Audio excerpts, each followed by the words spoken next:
কাঁঠাল খেয়ে কাঁঠাল দানাগুলো নিয়ে ভাবছেন কী করা যায়?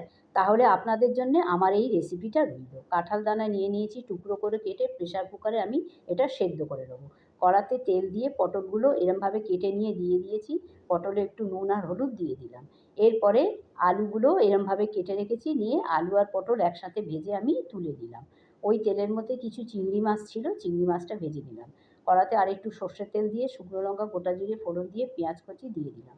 পেঁয়াজটা যেই ভাজা হয়ে গেল, আদা রসুন পেস্ট এর মধ্যে আমি দিয়ে দিলাম। আদা রসুনটা ভাজার পরে টমেটো, নুন দিয়ে দিলাম। হলুদ, লঙ্কার গুঁড়ো, জিরে ধনে ভাজার গুঁড়ো, গরম মশলার গুঁড়ো। ব্যাস এই মশলাটা দিয়ে আমি একটু কষাতে থাকবো। কষানো হয়ে গেছে, ভাজা আলু পটলগুলো এর মধ্যে দিয়ে দিলাম। চিংড়ি মাছটাও দিয়ে দিলাম। দিয়ে আবারও কিছুক্ষণ আমি এটা কষিয়ে নেবো। কষানো হয়ে গেছে, এবার কাঁঠাল দানাগুলো সেদ্ধ করে রেখেছি, সেইগুলো আমি এর মধ্যে দিয়ে দিলাম। দিয়ে ঢাকা দিয়ে সেদ্ধ হতে দেবো। সবশেষে ধনেপাতা দিয়ে দিলাম। রেডি আমার কাঁঠাল দানার রেসিপি।